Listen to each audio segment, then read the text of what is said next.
Assalamualaikum warahmatullahi wabarakatuh.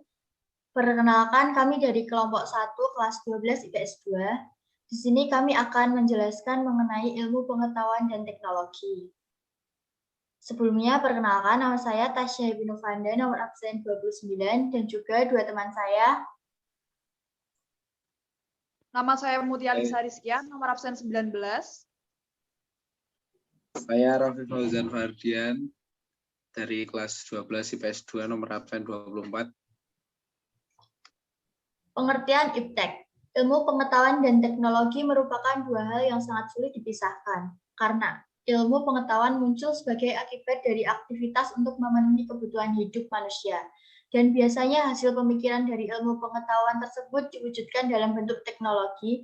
Dengan IPTEK, seluruh dunia data saling berhubungan seperti tanpa jarak. Manfaat ilmu pengetahuan dan teknologi. Yang pertama, mempermudah komunikasi. Kedua, mempermudah pekerjaan manusia. Ketiga, waktu yang digunakan lebih efisien. Yang keempat, dapat membantu manusia dalam meningkatkan dan memanfaatkan sumber energi baru yang berguna untuk kelangsungan hidup manusia. Yang kelima, sumber daya alam yang ada di bumi ini lebih mudah dikelola dengan optimal dan berkualitas. Yang keenam, banyaknya industri baru dan perusahaan baru yang dapat membangun lapangan pekerjaan sehingga bisa mengurangi pengangguran. Yang ketujuh, mengurangi pemakaian bahan alami yang semakin langka. Yang kedelapan, dapat membawa manusia ke zaman yang lebih maju dan modern. Selanjutnya, dampak positif IPTEK. Untuk yang pertama, inovasi dunia pendidikan semakin berkembang. Dengan adanya IPTEK, tentunya membuat pendidikan sangat mudah untuk dilaksanakan dalam kondisi apapun. Semua orang akan mudah belajar tanpa adanya halangan karena tempat yang jauh, seperti masa sekarang ini yang sedang terjadi pandemi. Kita tidak perlu pergi ke tempat yang dituju untuk mendapatkan ilmu. Kita bisa hanya duduk di rumah dan mengikuti berbagai webinar yang disediakan di internet. Sekolah dan kuliah pun menjadi mudah karena semua serba di rumah. Karena IPTEK juga membuat internet dapat menjangkau beberapa daerah, jadi semua yang mengikuti pembelajaran daring dapat dengan mudah untuk mengaksesnya. Yang kedua, muncul metode pembelajaran baru. IPTEK mendukung adanya perubahan metode pembelajaran bagi pelajar dan mahasiswa. Metode pembelajaran kini tidak hanya itu-itu saja seperti sebelum IPTEK berkembang. Metode pembelajaran yang sekarang fokus pada dunia digital, di mana semua orang juga dapat mengakses dan mempelajari hal-hal baru yang sebelumnya belum diketahui. Contohnya, sekarang pembelajaran dapat menggunakan media seperti Google Classroom, Zoom, Google Meeting, bahkan pembelajaran bisa dilakukan lewat YouTube.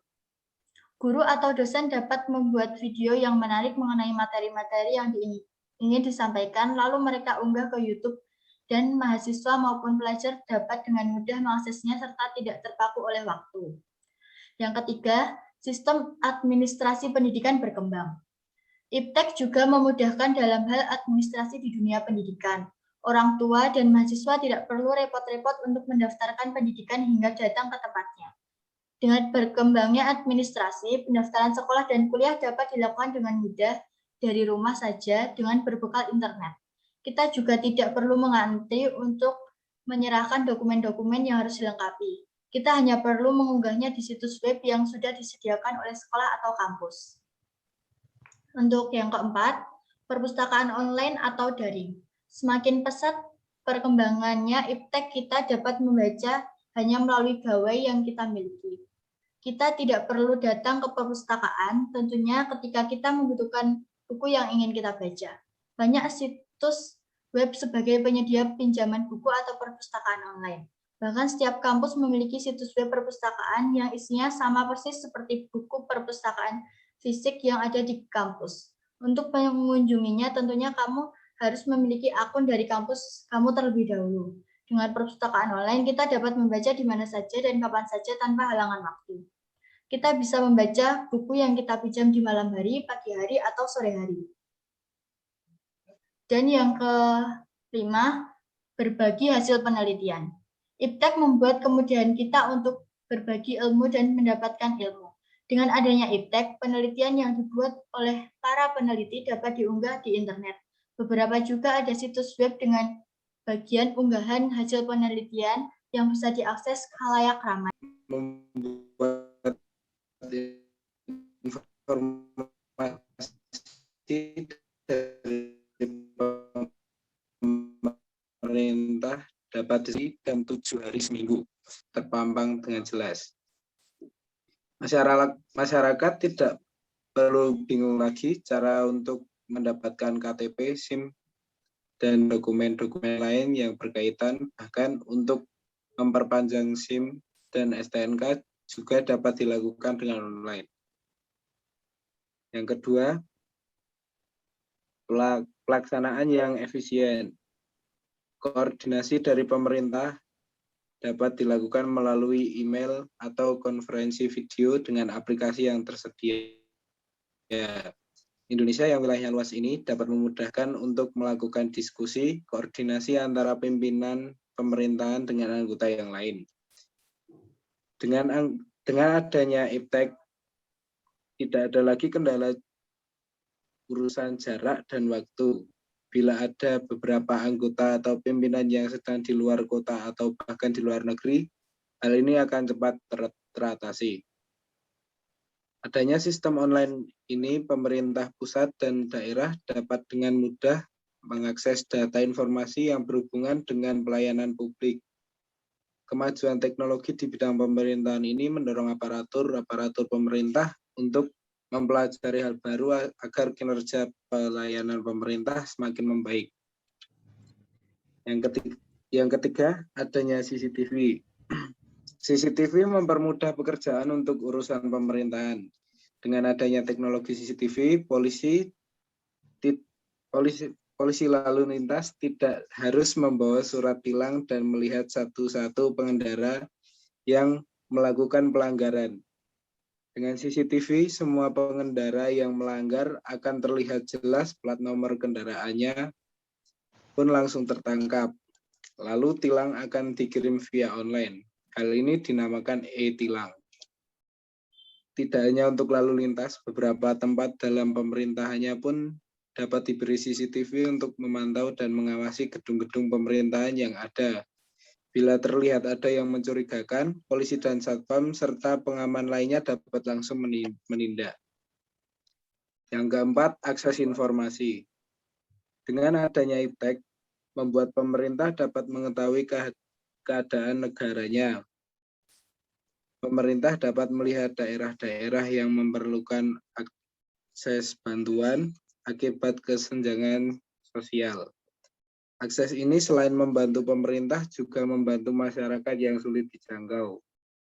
Pemerintah memiliki komitmen untuk memperbaiki kondisi negara dan masyarakatnya.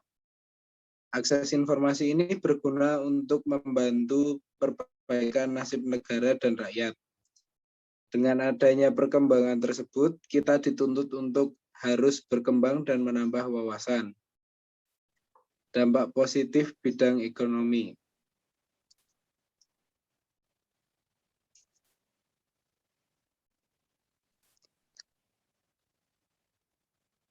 Yang pertama, produktivitas industri meningkat. Kemajuan IPTEK akan membuat produktivitas industri meningkat. Investasi dan reinvestasi akan berlangsung besar-besaran yang berguna untuk kemajuan dunia perekonomian. Banyak bisnis-bisnis online bertebaran di mana-mana. Dengan adanya bisnis online, masyarakat dengan mudah berbelanja tanpa harus keluar rumah.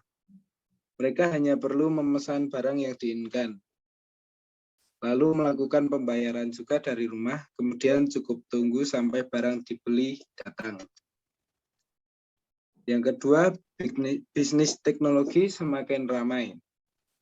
Semakin besarnya perkembangan IPTEK, maka semakin ramai juga bisnis penjualan teknologi. Industri-industri ekoteknologi kali ini diuntungkan untuk mengikuti perkembangan teknologi. Di setiap negara tentunya selalu meluncurkan teknologi baru di setiap tahunnya. Negara yang tidak memproduksi teknologi sendiri bisa saja impor dari negara lain. atau juga dapat bekerja sama dengan negara lain agar industri luar negeri dapat beroperasi di negara yang bekerja sama. Semakin banyak masyarakat menggunakan gawai yang canggih dan cepat untuk mendukung produktivitasnya hanya sekedar gengsi saja. Ini adalah dampak baik dengan adanya bisnis teknologi yang semakin besar. Maka masyarakat akan semakin melek dengan teknologi. Dengan melek teknologi tersebut, seseorang dapat mensikapi perubahan dengan baik, menggunakan teknologi dengan bijak, lebih produktif dibandingkan konsumtif, serta berbagai manfaat lainnya. Yang ketiga, pembayaran secara online. Karena bisnis teknologi sudah meningkat dan produktivitas industri juga meningkat, maka terbukalah fitur untuk melakukan pembayaran secara online. Ini akan memudahkan kita semua dalam bertransaksi. Kita tidak perlu ke ATM atau ke bank untuk mengambil uang kita. Kita hanya perlu langsung transfer dari rekening kita dengan rekening pedagang secara online. Fitur ini dinamakan internet banking. Adanya aplikasi ini membuat transaksi menjadi lebih mudah dan banyak hal yang dapat dilakukan dengan internet banking seperti mengecek saldo, transfer saldo, dan membayar tagihan. Keuntungan untuk pengguna yaitu dapat bertransaksi di mana saja dan kapan saja. Selanjutnya, bidang budaya. Mempermudah seseorang di suatu negara mengetahui berbagai macam budaya yang ada di belahan bumi yang lain. Yang kedua, mempermudah adanya pertukaran pelajar antar negara. Untuk yang ketiga, mempermudah pendistribusian karya-karya anak bangsa seperti musik, film, fashion, dan lain-lain, yang mana akan memperkuat identitas negara serta membuat negara semakin dikenal oleh dunia.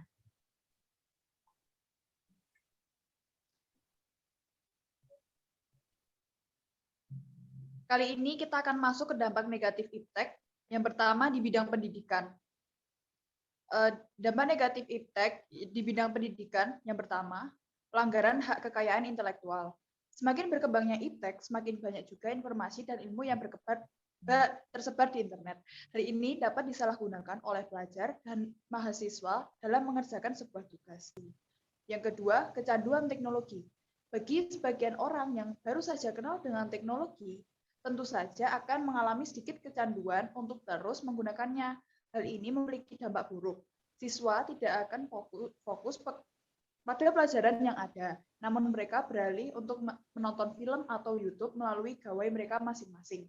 Kontrol orang tua di sini dibutuhkan dalam proses pembelajaran online. Tidak semua siswa dapat mengendalikan dirinya dan terus menggunakan teknologi hanya untuk belajar. Mungkin sesekali boleh, namun jika sampai tidak fokus belajar, maka ini berdampak buruk. Yang ketiga, sarana untuk mencontek. Dalam pembelajaran daring, tentunya guru tidak bisa mengawasi siswanya ketika sedang mengerjakan ujian. Siswa dan guru berbeda tempat dengan perantara gawai.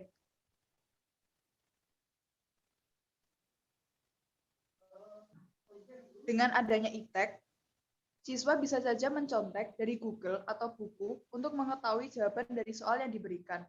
Lama-kelamaan ini akan berdampak buruk bagi akademik siswa. Siswa tidak akan benar-benar paham mengenai materi yang disampaikan. Setiap ujian, mereka hanya mencontek jawaban yang sudah tertera di internet. Lalu, di sini ada dampak negatif iptek di bidang pemerintahan. Yang pertama, biaya yang besar. Pada pembangunan infrastruktur yang terasa sangat mahal, untuk membangun jalan, jembatan, dan gedung dibutuhkan teknisi dan beberapa alat berat. Semua itu memerlukan biaya yang tidak murah. Kedua, privasi sulit dijaga. Sudah banyak perusahaan yang membocorkan data penggunanya. Dalam hal ini, biasanya pemerintah akan bergerak namun bereaksi setelah fakta tersebut terungkap, bukan sebagai proaktif bertindak sebelum terjadi. Lalu yang ketiga, jangkauan akses. Warga yang berada jauh di pedalaman akan sulit mendapatkan akses internet. Warga yang tidak dapat akses internet kemungkinan juga susah untuk melek teknologi dan tidak mengetahui informasi-informasi pemerintah seperti situs web atau video siaran langsung pemerintahan. Lalu, dampak negatif iptek selanjutnya di bidang ekonomi. Yang pertama, risiko belanja online. Banyak kesalahan-kesalahan penjual ketika kita berbelanja online, seperti salah mengirimkan barang, barang yang dikirimkan rusak, atau bahkan barang tidak dikirim. Pencurian data kartu debit atau kredit. Karena ketika berbelanja bersifat langsung, cara belanja dengan kartu debit atau kredit adalah cara yang paling banyak dilakukan oleh masyarakat. Beberapa penipu berusaha mengambil data dan uang yang kita punya dengan teknologi, mereka bisa mendeteksi transaksi yang terjadi antara kita dengan orang lain. Atau bisa saja penipu ini langsung kontak dengan kita dengan memainkan kata-katanya sampai kita mau untuk mengirimkan foto nomor kartu debit atau kredit kita. Ketika mereka sudah mendapatkan nomor kartu, maka hal yang mudah untuk mereka lakukan adalah uang kita.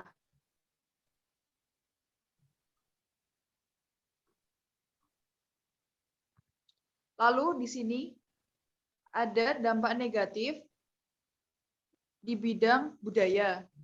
Yang pertama, meningkatnya sifat individualisme dan materialisme serta konsumtif di masyarakat. Yang kedua, moral sebagian masyarakat akan rusak karena telah mengikuti budaya dan gaya hidup masyarakat di negara lain yang tidak sesuai dengan norma yang ada.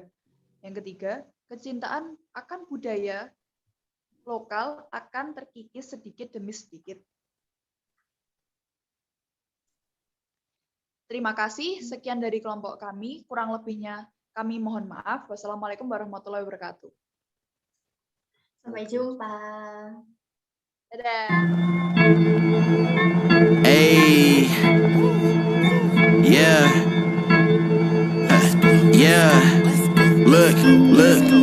Every time I step up in the studio and post up in the booth, y'all niggas know that I'ma kill it, yeah. But everybody claiming that they down for the ride, but they hide when the police get up in it. My credit card's never hitting limits.